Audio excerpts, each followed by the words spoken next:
he brought the girl that he cheated on to the meetup. I don't know why, right? I was just like, oh, hello, sorry, I won't take long. I'll just be quick. I won't take long. One time got one uncle falling asleep, right? Then to make him wake up, I suddenly... Wait,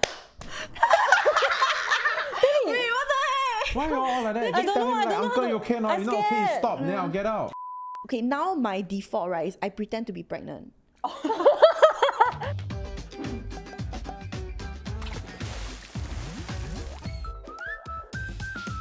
Hey everyone, and welcome back to another episode of The Hot Pot, where we hop into different transitions in life. I'm Q. I'm Nick. I'm Joey, and in today's episode, we're talking about doormats. Ooh. Not the ones you use at home, but the idea of being a doormat or pushover, our people-pleasing tendencies, and how calling out these behaviors can help us set healthier boundaries. And helping us unpack this topic is a very special guest, someone who might relate a little too much. Please welcome your favorite You Got Watch Fam cast member, Siyu. Hey, why the Siyu? Say Siyu! You not happy that I'm here, is it? The queen of birds! The queen of birds! Sorry, can I talk now? Is it okay? Is it okay if I talk now? Yes, is you it okay? can. Permission granted. Okay. Hi guys, I'm Siyu. I'm a recovering people pleaser. Why do you agree to come on this episode? Because I didn't dare to say no. Very aligned to today's topic. Yeah, no, really, I didn't dare to say no. No, Genuinely. really. No lah. I mean, like, as a recovering people pleaser, of course, I want to help those that are still, like, you know. So you think people are struggling? Yeah. As a people pleaser, right, I find it damn hard to transit to, like, someone that is, like, okay to say no to things, you know? Yeah. I mean, it took me a damn long time to be a recovering people pleaser. Okay, so to start today's episode, this topic was actually inspired by a Reddit guide called How to Not Be a Doormat, a guide to defining your wants and needs, setting boundaries, and adopting vulnerable communication. Okay, so starting off, a doormat is defined as someone who consistently lets others overstep their boundaries, often prioritizing other people's needs over their own, even when it harms them.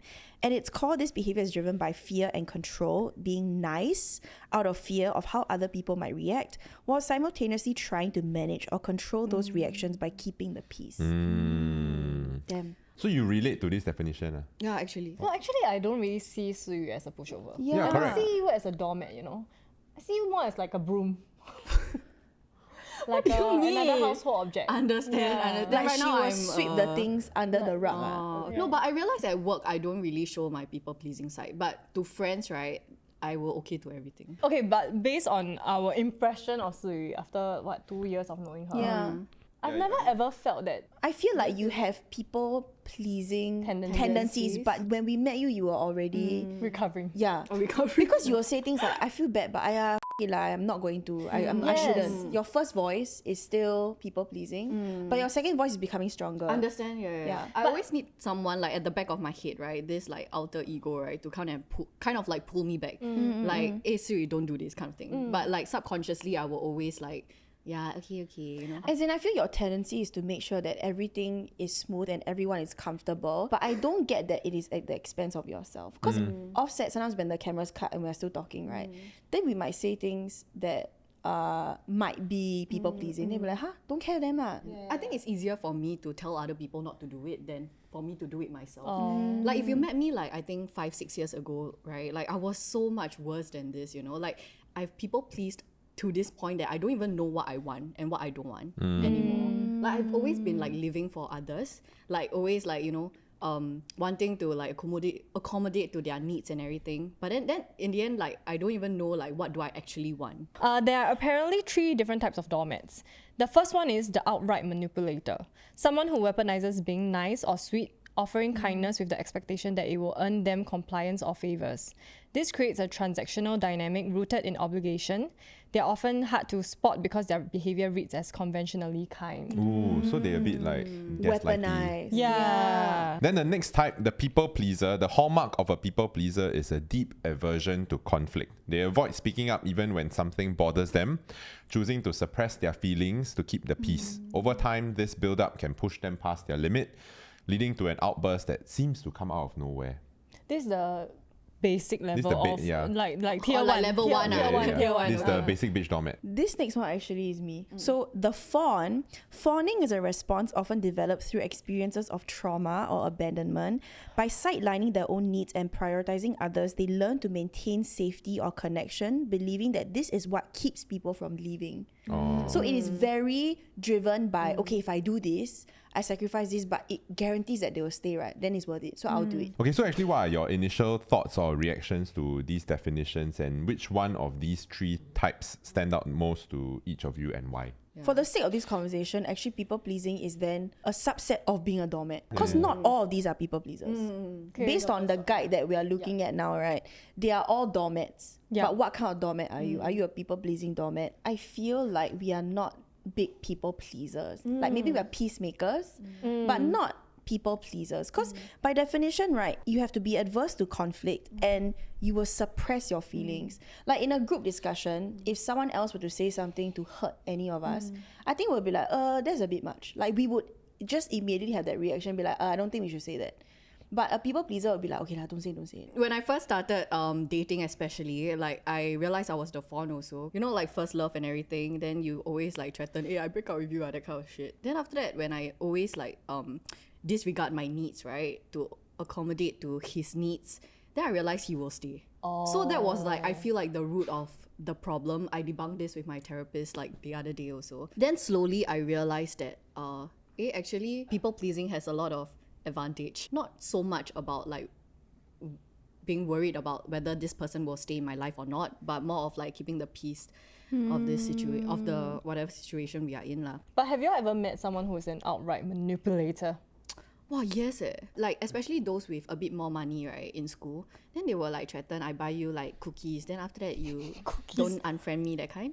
Sorry, this is like Actually, in secondary school, bad. I knew friends who also like they use money. Legit. How? Example? Yeah, I buy you drink, or like, hey, yeah, I give you $10 buy for everybody, that kind of thing. Sometimes I can feel like there's a little bit of like they are expecting you to feel a bit obligated to reciprocate some form of like friendship or connection They are with them. weaponizing their kindness lah. They will always hold this over your head. I had a boss who did that.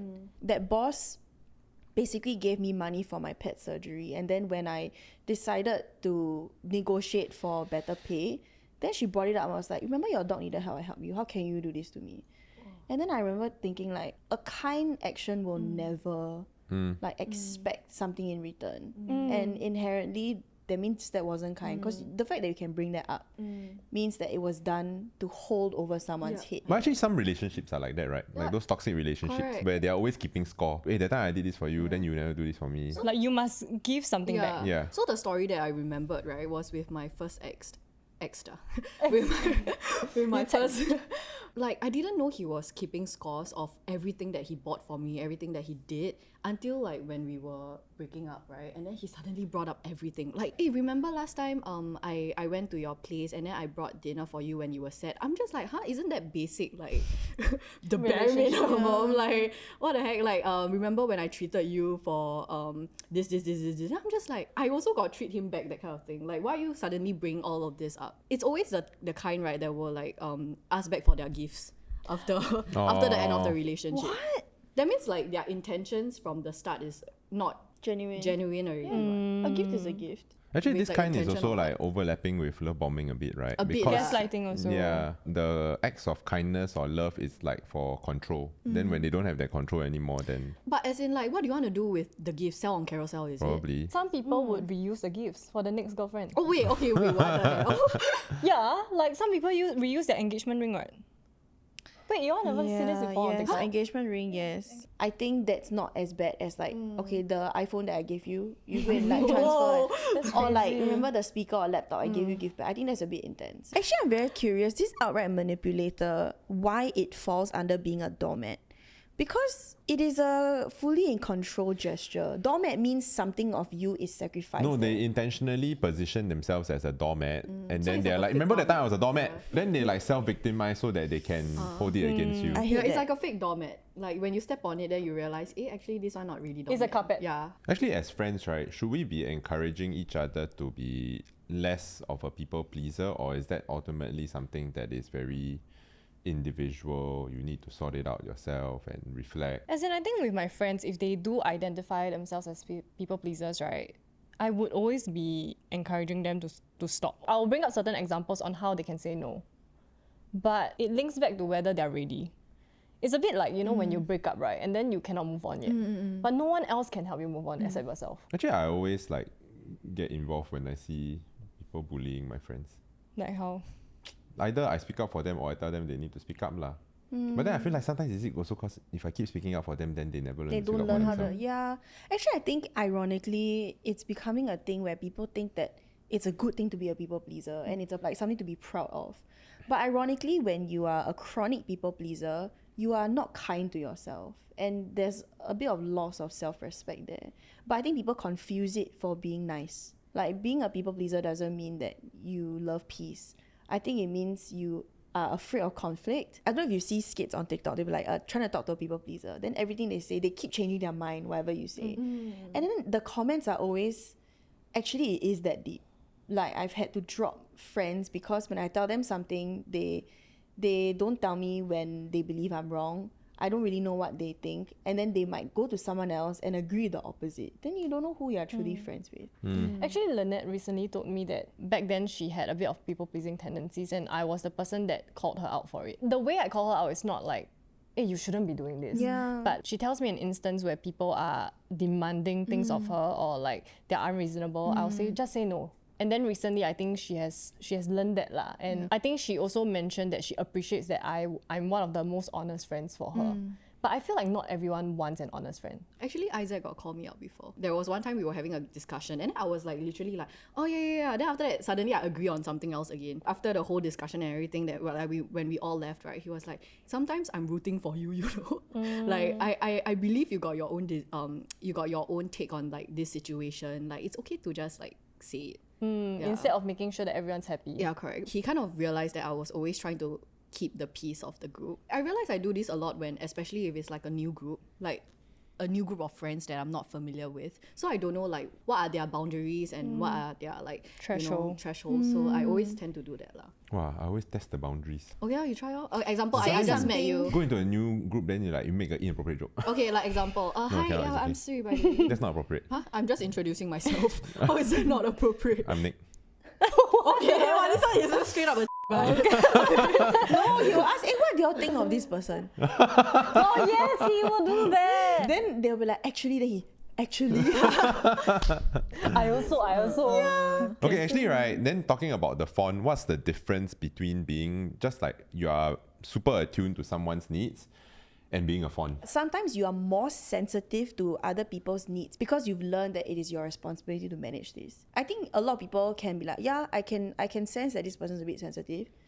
Then let them go and deal with it lah, right? Then the font person will take it upon themselves to make sure that whoever is struggling doesn't struggle anymore. You make someone else's problem your responsibility. I think there's a difference. So we've been talking about boundaries quite a bit, right? Why is it important to set boundaries? What are boundaries? Like, No, this is my no square. oh, that one quite touch important. my Don't touch me there. This is my no square. In the context of this, right, what do you all define as boundaries? Like at which point you say no, is it? It could be someone who drains you, asks you out for dinner, and you know that it's a toxic friendship. And then you set the boundary of not going lah. For Nick, right, since you don't people please most of the time, I mean, you've identified that yourself as well, right? Yeah. That means your boundaries them solid. Yeah. Yeah. So what are your boundaries? If it's not fair to me, if it's not fair to other people, then I will say no. But then like when it comes to friendships, Yeah, friendships or like I think that's also why I generally like and intentionally keep a very small group of friends, like close friends, because I don't understand the point of like half friends that you still kind of meet up with even though you're not super into it. So I guess that's a form of boundary also. That's a boundary, protecting the energy you give out. Yeah, lor. then what about in relationships? Uh-huh. Like what are some boundaries that you set for yourself? Do not people please. I think that one is a bit grey because I feel like You're a giver. I am quite a giver. I'm quite a simp. I got no boundaries on it. As in, like last time, like So you I'm also talking about simp, ah? relationships. Yeah, as in, I'm not a simp, but like I just care too much about how this other person feels. Yeah. My last boyfriend, we broke up because he cheated on me, and he cheated on me during Valentine's Day. So I found out about it, right? I didn't want to end things off like on a call, and then he brought the girl that he cheated on to the meetup. Why show and tell? What's Yeah, happening? exactly. So I was like, what the heck? I mean, that was like me in my head lah. But then I don't know why, right? I was just like, oh, hello, sorry, I won't take long. I'll just be Sorry, quick. I won't take long. No, I damn angry at myself until today. Like that was then- like when I was like 19, I think. Then after that, you know what he said to me? He was like, no, we just talk in front of her. Hey, Yeah, exactly. me. But then I stood my ground. I was like, no, let's just go somewhere private to talk, Okay. like without her. Then after that, we talked, right? When we came back, she was waiting there. Right? I'm like, oh, enjoy Valentine's Day. No, stop. Then I walk away. Then I like, bye-bye, sorry for taking up so long. I feel like that was a mix with outright manipulation, because I feel like I wanted to be so nice that he will regret one day. Yeah. Oh. So I mean, calculated lah. yeah, so it's a calculated move. I don't disagree, but it's also because I have no boundaries lah. Question Yeah. What is a random act of kindness someone did that you will never forget?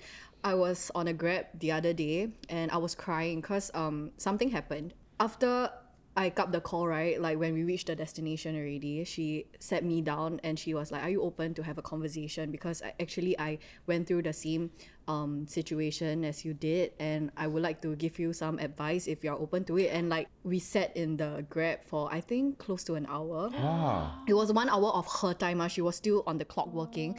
It's something that I will never forget because whatever she said, right, really still stuck to me until today. If you could cast your own Avengers from the You Got Watch team, who would you pick? You're giving Iron Man. Sick lah. I am definitely Scarlet Witch because I've always wanted to be Scarlet Oh, Witch. okay. I'm no one lah. No. I think you're Groot. I was about to say Joey is giving. You're giving the Hulk. the Hulk. No, because you got duality. Duality of the Hulk. And then he's sometimes quite like funny, but then he's serious. Fawzi is Captain America lah, because he's always like setting things straight. Isaac is the spaceship guy. The main guy on the spaceship. The captain. The Chris Pratt ah. Chris Pratt. Oh, I thought what's his name? The Agents of S.H.I.E.L.D. captain. The Nick Fury. Okay, and then Actually, lastly, that's Fauzi. Ida is the raccoon. If you had to choose one reality dating show to join as a participant, which would you pick? Oh my god, now Singles Inferno. I haven't watched, y'all don't spoil. No, I think I joined Terrace House. What's your 2026 energy? Delulu, healed, peaceful, or chaotic, Oh. neutral? How about everything? Yeah, I don't know. Some things I want to spearhead, but like slowly. A slow but precise arrow. Wow. You should be Hawkeye then. Yeah, you are the Hawkeye, that one. like Hawkeye. So should boundary setting be reactive or preventive? Reactive means when it happens, then you respond to it and be like, actually, no, this is my boundary. Or preventive, which is you set it early so they always know that's your boundary. I feel like I'm at a preventive stage.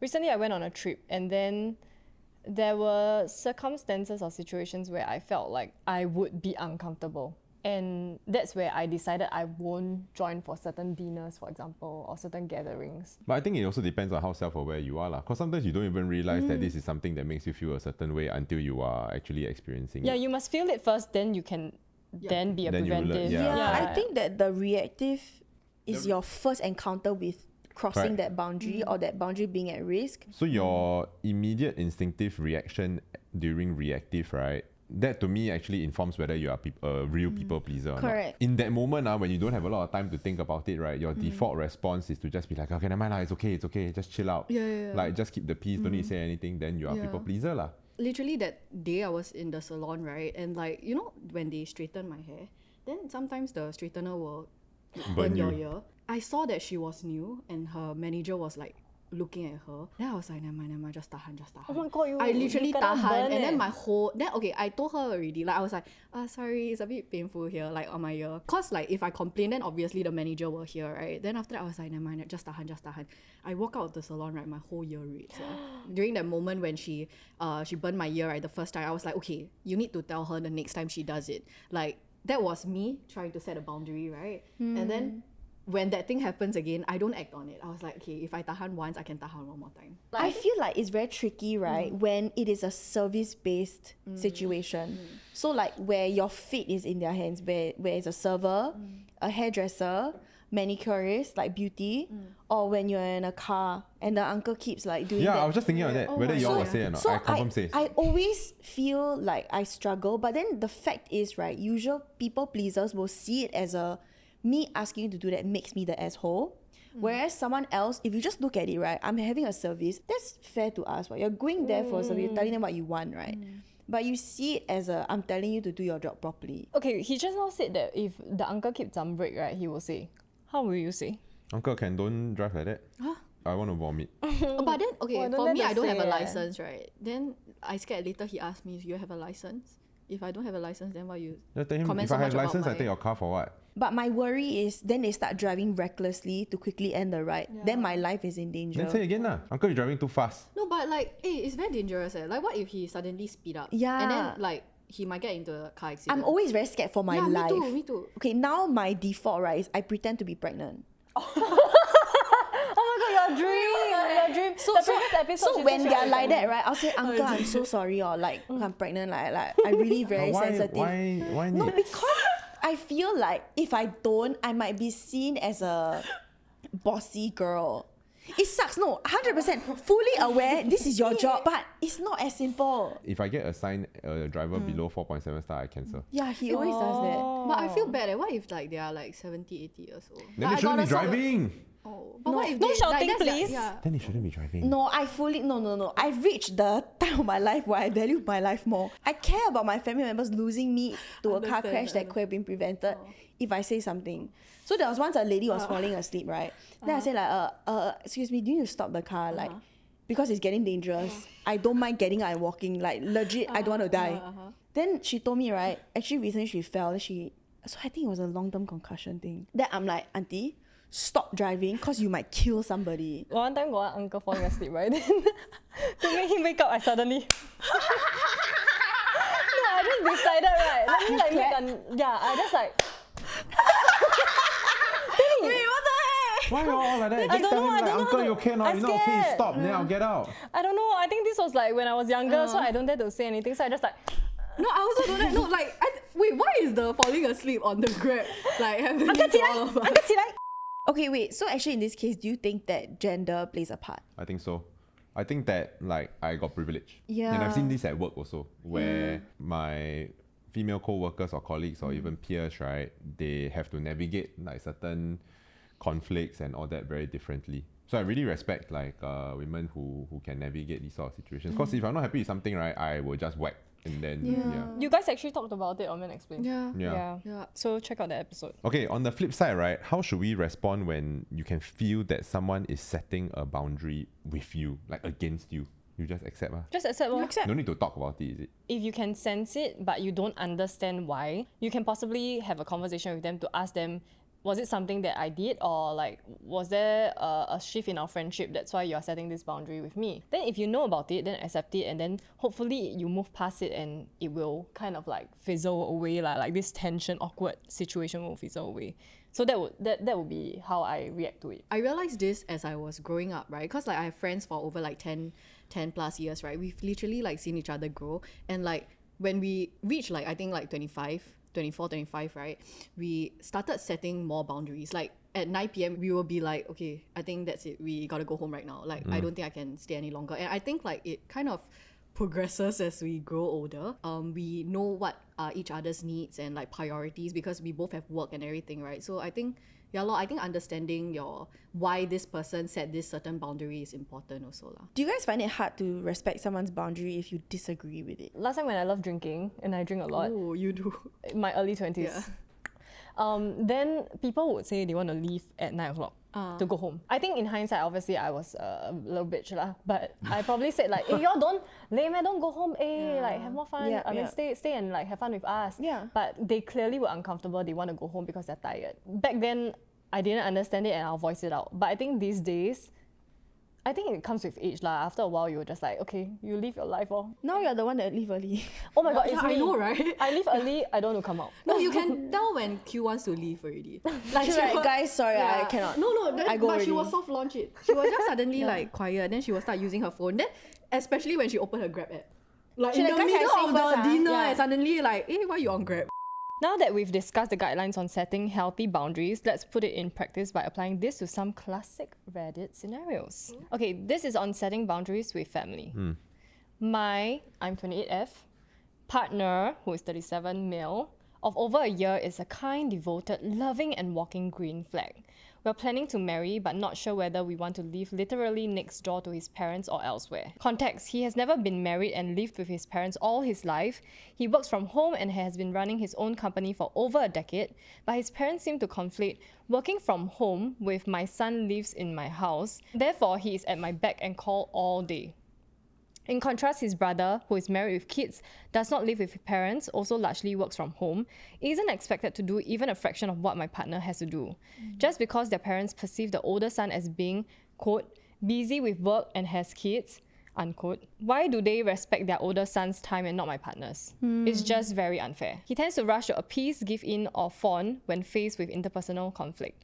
I saw a note lying around his house that I presume he had written to his parents with requests for them to honor certain requests and boundaries. So I reckon he's trying to get them to listen to him.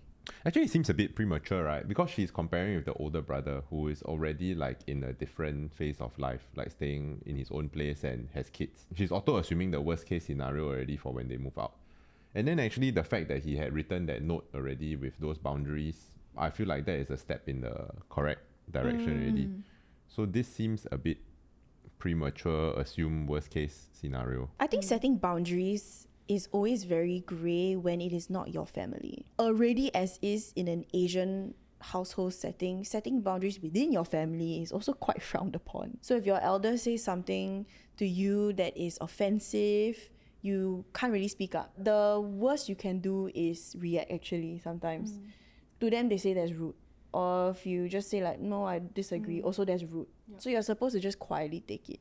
But that's how you show people that you're okay with it, right? So this is something I struggle with a lot actually. Like initially, it was like that in my family also. My sister moved out, right? And then my brother is always out working. I mean, like I work too, but I work at home. So like initially it was quite pegro. Like my parents were just like, 为什么没有做? Like that kind of thing. But then I just sat them down and then I just talked to them. They didn't agree initially, like, what is your responsibility while you're at home the most, like blah blah blah blah blah blah. But they don't realize that I have my own things to do also. But I do want to go back to one of the key points about living next door to his parents. I think it's a very valid concern because I personally would not want to live next door from my parents. I think no right or wrong. I feel like it depends on how you draw the boundaries and your and how well you communicate and agree on those boundaries as a couple. I can understand wanting to be near them, have like that access to them, and all that lah. But I think the important boundaries to draw would be things like, okay, they don't come over unannounced, for example, or like they don't just like let themselves into your house. And I think those rules are important to establish as a couple and then enforce with like your family also. Okay, this next story is on setting boundaries in the workplace. Context: I am new in an MNC that has amazingly high retention rates. My boss is one of those people who grew with the company. She's supportive but can be extremely particular at times, like if she thinks up a certain process, she doesn't want to learn alternatives as she believes her method is already the best. During the interview, she asked if I'm willing to work on off days or off hours occasionally. I said sure. Okay. 2 months into the job, what I'm doing so far is bearable. However, for the second weekend in a row, she has asked me for work. I feel burdened because these things that she's asking for are things that I already flagged out to her throughout the week. She could not or would not set time aside to attend to these issues with me. And when she suddenly feels anxious and frustrated about the obstacles, she'll come back to me asking for urgent updates. 2 points to my POV. First, I was already chasing her to work on the items together. Only she has the info I need to do the task. Secondly, her urgency is based on her anxiety and not reflective of the actual urgency of the matter. This results in me feeling aggrieved because these were not my mistakes or errors that led to me having to work on the weekend. I want to verbalize that I've been committed to the tasks throughout the week during office hours and that I still am willing to help on weekends if unexpected issues arise. However, I want to draw a line at her wanting immediate responses to alleviate her anxiety, but I don't want to come off as disparaging or personally attacking her. I know what Nick's going to say already. The first question red flag already. I think if you want to be flexible and adaptable, you should clarify like, yeah, I don't mind working odd hours occasionally if the situation calls for it, if it's unavoidable. In this case, it obviously sounds like it's not. Your next one-to-one and all that, you should kind of bring it up that, oh, these few weekends where I was working, I feel like, some of these like issues could have been resolved during the week. Is it possible, moving forward, we have this sort of an arrangement? How can I deliver my work better so that, you are able to kind of look at this during the week and we don't end up rushing, or it doesn't cause you so much anxiety? Something like that lah. I feel like I had a boss like that also. I'll always just reply them, okay, I'll get back to you on Monday. So I think it's like very contextual. But in this case, do y'all think OP is being reasonable or are they overreacting? I think reasonable based on how they wrote the story, but you don't know from the boss's perspective lah. Yeah. She should have just rejected the job from the start. Maybe not reject, but maybe set like a boundary. Yeah, Set the boundary. I don't know if set the boundary from the start. If the boundary is not respected, then you quit lah. I get it if it's like we are working maybe events based or like time sensitive campaigns, whatever. That one I understand. I would 100% work overtime for you and like reply when things are urgent lah. But then if it's like a requirement, like even on BAU days, then like it's a bit unreasonable one. I think it's the reality of certain industries. To build a career and to reach a certain seniority, you have to accept that work hours are not. Yeah, so but that's fixed. if like you want to If do you that. want. Yeah. But if you want. don't want to, I do have to say that you cannot keep enabling and normalize this behavior. Because if you keep saying yes, then obviously your boss will start thinking, you have always said yes, why no now? On top of that, I do think that your colleagues also should not normalize this culture, because you then spoil market also, right? It is a group effort, and sometimes we'll have some few people who want to climb, they don't mind the whole Actually, group. the sad truth is that I did that during my first few years of my career and I actually managed to climb up. Same. And like there is a difference lah versus like if you draw a very clear boundary and you don't want to do it. But then I think now as a boss also, I quite intentional about don't work late, don't work weekends. If the workload was mismanaged to the point where there is a need for that weekend work or like the overtime work, right, I will do it myself. Unless it's a mistake by them. Correct. Then they have to do it. Yes. Oh, you're such a good boss. I'm quite a good boss. Okay, so I think to wrap up, right, how do you all think that we should draw boundaries in general for different relationships and contexts? I mentioned I struggle a bit with family, right? I let my grandparents cross my boundaries all the time. And I think that is one of those things where me drawing my boundary will cause more friction and grief to everybody involved, because it will pain me to not have the boundary respected, and it will pain them for me to set the boundary. So yeah, if I get fat shamed by my grandfather, I'll just make a joke out of it and then drop it. But if anyone else fat shamed me, then I will definitely call it out. For our viewers, right? So since you're a recovering, Still on the way. people pleaser, Try my best. what's one piece of advice you'll give them? Okay, first of all, I see you, I hear you, and I relate to you. I think sometimes boundaries don't have to be logical. I feel like as long as it makes you feel uncomfortable, right, then that's where your boundary is at. It will be hard at first to say no and to like, take that first step to draw that boundary, but trust me, it gets easier. You just have to start. Yeah, I don't think it should be so black and white also. Like learning or feeling your boundaries get crossed, right?